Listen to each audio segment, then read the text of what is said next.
नमस्कार मित्रांनो, तुम्ही पाहतात उल्हास जाधव महाराष्ट्र. मित्रांनो, मी वेगवेगळ्या विषयावरती खूप दिवसापासून आहे ते ब्लॉग बनवतोय. तुम्ही त्या ब्लॉगला चांगल्या पद्धतीने रिस्पॉन्स देता, सबस्क्राईब करता. मी तुमचा त्याबद्दल आभारी आहे. आज मला बोलायचं आहे की आपल्या देशामधल्या ज्या नामवंत कंपन्या आहेत, TCS असेल, इन्फोसिस असेल, ह्या ठिकाणी जी लव जिहादचे जे जाळं आज सर्वसामान्यांसाठी टाकलेलं आहे, ते अत्यंत दुर्दैवी अशी आहे ती गोष्ट आहे. म्हणजे नाशिकसारख्या TCS कंपनीमध्ये 40 लोकांची जी जिहादी कंपनी आहे, ती जिहादी कंपनी नव्यानं जॉईनिंग होणारी ज्या मुली आहेत त्यांना लिपस्टिक न लावणं, हिजाबमध्ये कसं तुम्ही सुरक्षित राहता, बुरक्यात कसं सुरक्षित राहता, ह्या विषयाची मार्गदर्शन केलं जातं.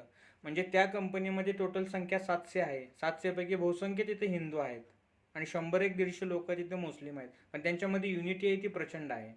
त्या युनिटीच्या आधारे ते असंख्य असे हिंदूंना सुद्धा त्रास देतात आणि हिंदूंच्या जी संघटना आहेत, RSS, BJP, बजरंग दल, ह्या संघटनेला सुद्धा ह्या बऱ्याचशा गोष्टी माहिती आहेत, पण ह्यांच्यामध्ये युनिटी नावाचाच प्रकार नाही आहे.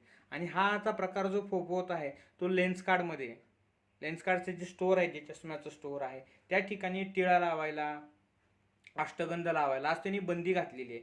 पण हिजाबसाठी, बुरक्यासाठी, दाढी वाढवायला, ह्याच्यासाठी कुठलीही त्यांच्यासाठी बंदी नाही आहे. त्यांच्या बापाचं राज्य आहे का हे सर्व हे करण्यासाठी?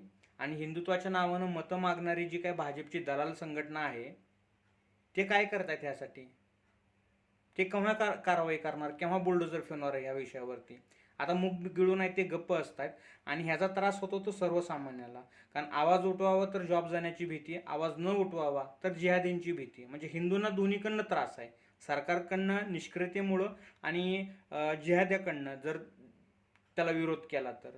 ही किती दुर्दैवी अशी पद्धतीची गोष्ट आहे. ह्या हिंदुत्वाच्या टिळा लावू न देणं किंवा ठराविक वेशभूषाला बंदी घालणं, अशा कंपन्यावरती थेट बंदी घालणं गरजेचं आहे किंवा जनतेने त्याचा बायकॉट करणं गरजेचं आहे. त्याशिवाय ह्यांची आग आहे ते शांत आहे ते नाही होणार.